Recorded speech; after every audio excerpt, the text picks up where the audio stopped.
Santa Clarita is an art-friendly community with public art displayed everywhere residents go. Let's take a look at some of the new art galleries at the Westfield Valencia Town Center. Stacy, there is a brand new art space that we're standing right in front of. Yes, we are. It's in the indoor section of the mall, actually just leading into the patios by Diggett and Sears. And this is an area for us that we want to use consistently to really put community art up so folks can walk by and enjoy what our community is capable of. We're yet again at Westfield Valencia Town Center at the Town Center Art Space. Tell us what's going on. Well, we've opened a new exhibit called Six Sculptors. This is a local group that just started up within the last 7 months. They're collaborating on projects and doing individual work and learning from each other and all that. And so we thought it'd be great to have an exhibit of their work. Each piece here is from the individuals. And like I said, they have created some pieces as a unit together at our Festival of the Arts last October. And this exhibit here has about 10 pieces. 3 from one artist, 2 from one of the other artists that we're going to hear from, and then 1 from Dale Thayer, which is, I think, right behind me. Phil, can you tell us where we are and what we are seeing? Well, we're at an exhibit called High Wire Act, and it's a really exciting new exhibit that ties in with the city's efforts to eradicate heroin in Santa Clarita, the Heroin Kills initiative. And it's an exhibit created at the Arts Council of Kern County, where 4 artists address substance abuse through visual arts. And we're here at Town Center Drive, space 135, located between Abercrombie and Fitch and Pottery Barn. And Westfield Valencia Town Center has been very kind to donate this space through January 7th for this exhibit to take place. You know, people can find more about the city's, heroin problem, our community's heroin problem on heroinkills.org. But this really is a kind of another way to raise awareness.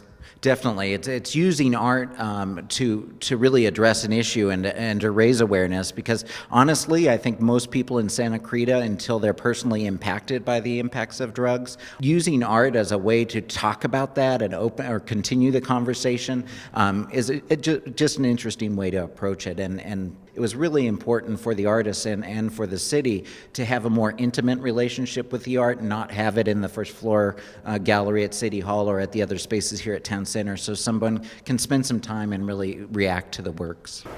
The city held a Heroin Symposium for its Heroin Kills campaign to inform residents of how heroin affects youth in Santa Clarita. So right now I am joined with Janine Prado, Community Services Administrator for the City of Santa Clarita. Janine, on August 30th, there is a special symposium dedicated to the issue of heroin in the Santa Clarita Valley. Yes, there is. We're having people come out because we're looking to raise the awareness about heroin use in the city of Santa Clarita and give parents some of the resources available if they need help, and to make sure they know that they have some of the tools they need to keep their children safe from heroin.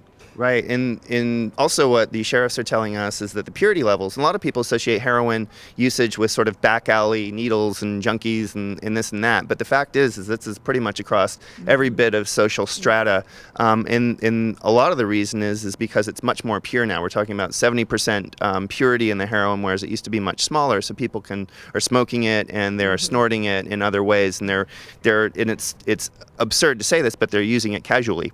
Exactly. Gone are the days of someone being in the back alley with the needle. Today it's used in a very small portion to be inhaled by young people. It's given out at parties, and it really doesn't discriminate. It doesn't look at your socioeconomic status. It doesn't look at your age. It can hit anybody. Right. Okay, well, let's get back to the symposium and talk about, this is, again, it's on Tuesday, August 30th. What are people going to see there?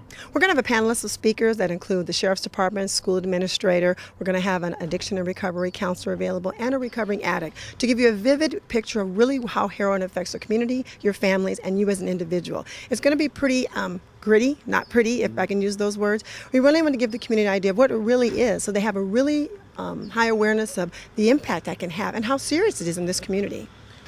In correlation with the Heroin Kills campaign, the Sheriff's Department created the Juvenile Intervention Team, known as the JTeam. Bob, tell us what you do.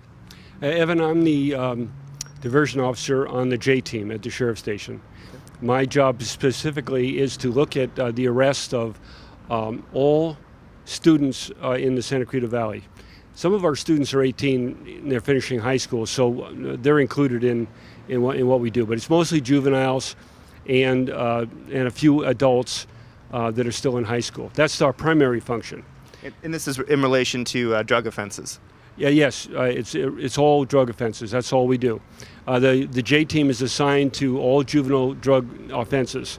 We have 3 elements to our team. We have the diversion section, which I do with the Detective Velick, and then we have the enforcement team, which we have 2 uniformed patrol officers assigned to the JTeam. And then we have the education side, which we go to the schools in the valley if we're requested to talk to the teachers, to show them some of the paraphernalia that the kids are coming up with in manufacturing that they might not even think was actually used for using drugs. And we tell them what the trends are, psychological effects are of the use of some of these drugs. We educate the teachers, parents, and we also talk to the kids. In early May, the city also held a grand opening for our new community garden. It wasn't that long ago when we had the groundbreaking for this project. What do you think?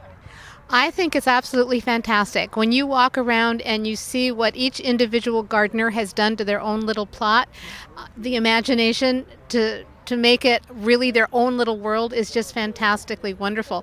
Not only are they growing organic fruits for them to eat themselves, but they're making a showcase for people to come and to enjoy. And I know that they have plans for this garden to have wonderful places where you can sit and contemplate and meditate and just think about things and enjoy the atmosphere. This year, the city acquired open space in Haskell Canyon. Let's check out the dedication.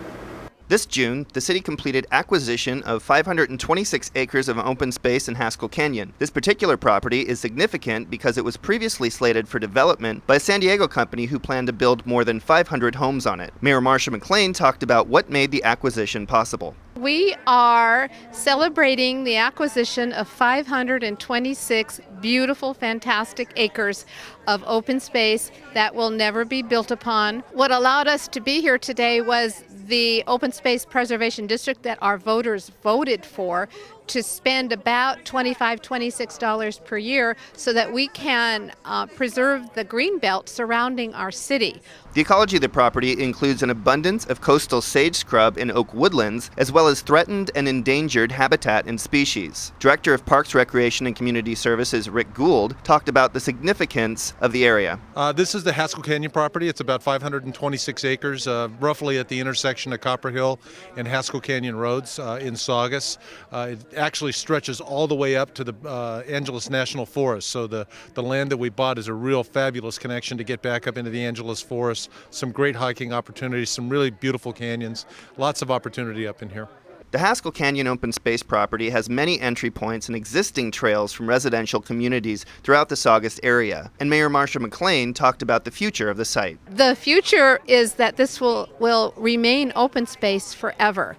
It will be available for equestrian use, for bicyclists, and for hiking. And that's something that our Open Space Preservation District was started for, and this is why we're so happy that we have it.